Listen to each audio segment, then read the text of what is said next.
तो चलिए आज एक ऐसी कहानी सुनते हैं जिसे सुनकर शायद रातों की नींद उड़ जाए। एक ऐसी कहानी जो हकीकत और वहम के बीच की लकीर को हमेशा के लिए धुंधला कर देगी। ये कहानी है कालीपुर हॉल्ट की भूतिया ट्रेन की।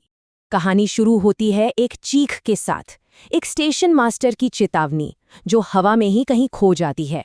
एक ऐसी आवाज जिसे कोई नहीं सुनता, और यही आवाज आने वाले खतरे और एक गहरे राज का दरवाजा खोल देती है। तो चलिए कहानी के अंदर चलते हैं। कहानी का मेन कैरेक्टर है रिया, एक नौजवान लड़की जिसके बड़े बड़े सपने हैं। उसे एक बहुत ही ज़रूरी जॉब इंटरव्यू के लिए शहर से बाहर जाना है, और इसके लिए उसे किसी भी हाल में रात की आखिरी ट्रेन पकड़नी ही होगी। सोचे, सुबह 8 बजे इंटरव्यू है और ये ट्रेन ही उसका आखिरी मौका है। तो बस रिया स्टेशन मास्टर की चीख को अनसुना कर देती है, भागते हुए ट्रेन की तरफ जाती है और दरवाजे बंद होने से ठीक पहले कोच S4 में चढ़ जाती है। ट्रेन में चढ़ते ही उसे थोड़ी राहत मिलती है। अरे वाह, पूरा का पूरा कोच खाली है, वो आराम से जा सकती है। लेकिन पता है, ये जो सुकून था ना, ये ज्यादा देर तक टिकने वाला नहीं था। बहुत जल्द एक अजीब सी बेचैनी उसे घेरने लगती है। तभी एकदम अचानक, जैसे कहीं से हवा में से ही आ गई हों, एक बूढ़ी औरत उसके सामने वाली सीट पर बैठी दिखाई देती हैं। वो रिया को एक अजीब सी चेतावनी देती हैं और फिर उतनी ही रहस्यमयी तरीके से गायब हो जाती हैं, मानो कभी वहां थी ही नहीं। अब जरा टाइमलाइन को देखिए, यहीं से असली खौफ शुरू होता है। रात 1:47 पर वो खाली ट्रेन में चढ़ती है। 2:30 पर वो रहस्यमयी बूढ़ी औरत गायब हो जाती है, और ठीक 2:41 पर ट्रेन की रफ्तार धीमी होने लगती है, जैसे वो किसी अनजानी मंजिल की तरफ बढ़ रही हो। और बस इसके बाद तो खौफ का वो सिलसिला शुरू होता है जो किसी की भी रूह कंपा दे। अचानक लाइटें टिमटिमाने लगती हैं और फिर बंद। कोच के आखिर में एक साया नजर आता है। कोई कानों में फुसफुसाता है, पीछे मत देखना। दरवाजे जाम हो जाते हैं और सीट के नीचे से एक ठंडा पीला हाथ उसकी तरफ बढ़ता है। अब ये ट्रेन आखिर एक जगह जाकर रुकती है, एक ऐसा स्टेशन जो बिल्कुल अंधेरे में डूबा हुआ है, एकदम सुनसान। रिया ने इस स्टेशन का नाम पहले कभी नहीं सुना था। नाम था कालीपुर हॉल्ट। वहां उसकी नजर एक पुराने से धूल भरे नोटिस बोर्ड पर जाती है, और जो उस पर लिखा था उसे पढ़कर तो जैसे उसके पैरों के नीचे से जमीन ही खिसक गई। बोर्ड पर साफ लिखा था कि ये स्टेशन 37 साल पहले बंद हो चुका है। रिया अभी ये सब सोच ही रही थी कि ट्रेन चल पड़ती है और उसे उसी वीरान भूतिया प्लेटफॉर्म पर अकेला छोड़कर घने अंधेरे में गायब हो जाती है। अब वो एक ऐसी जगह पर फंसी है जो हकीकत में होनी ही नहीं चाहिए। अच्छा, तो अब कहानी का एंगल थोड़ा बदलते हैं। सीन को शिफ्ट करते हैं रेलवे कंट्रोल रूम में, जहां स्टेशन मास्टर रमेश सिंह पूरी तरह बेखबर रेलवे नेटवर्क पर नजर रखे हुए हैं। अचानक रमेश सिंह को अपने मॉनिटर पर कुछ बहुत अजीब दिखाई देता है।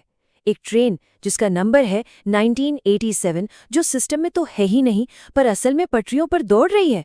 मतलब एक भूतिया ट्रेन। और यहीं से तो कहानी और भी ज्यादा उलझ जाती है, और डरावनी भी। रिया जिस कोच S4 में बैठी थी, कंट्रोल रूम का रिकॉर्ड कहता है कि उस रात ट्रेन में S4 कोच था ही नहीं। 2 अलग अलग हकीकतें एक ही वक्त में एक साथ चल रही थी। जैसे ही रमेश सिंह ट्रेन का नंबर और स्टेशन का नाम सुनते हैं, उनके दिमाग में एक पुरानी, बहुत ही भयानक याद ताज़ा हो जाती है। एक हादसा जो इसी भूतिया स्टेशन से जुड़ा था। जब 1987 की पुरानी एक्सीडेंट रिपोर्ट निकाली गई, तो एक दिल दहला देने वाला सच सामने आया। कालीपुर हॉल्ट पर एक ट्रेन पटरी से उतर गई थी, और उस हादसे में कोच S4 में बैठे 27 लोगों की दर्दनाक मौत हो गई थी। जब वो पुरानी फाइलें खंगाली जा रही थीं, तो एक सवाल सबके दिमाग में था। 1987 के उस हादसे में मरने वालों में कोई लड़की थी, और अगर थी तो उसका नाम क्या था? और जब मृतकों की लिस्ट में एक नाम पड़ा गया, तो कंट्रोल रूम में बैठे हर शख्स के होश उड़ गए। वो नाम था रिया शर्मा।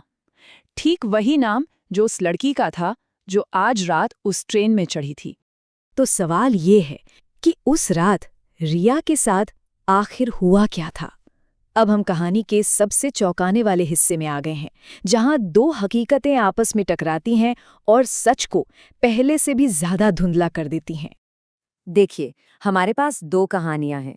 एक वो जो रिया को याद है, एक डरावना सफर एक भूतिया स्टेशन, और दूसरी है ऑफिशियल रिपोर्ट। और रिपोर्ट के मुताबिक रिया कभी ट्रेन में चढ़ी ही नहीं थी। वो तो प्लेटफॉर्म पर ही बेहोश मिली थी, और ट्रेन तो वैसे भी कैंसिल हो गई थी।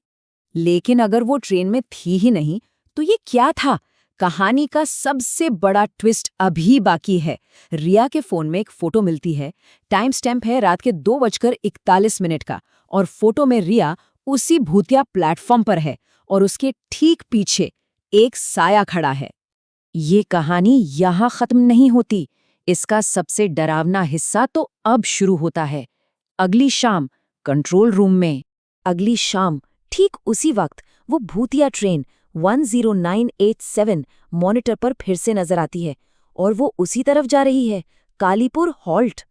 लेकिन इस बार जो बात सबसे ज्यादा दहला देने वाली है, वो ये है कि रेलवे का सिस्टम दिखा रहा है कि कोच S4 में एक अकेली पैसेंजर है, और उसका नाम है रिया शर्मा।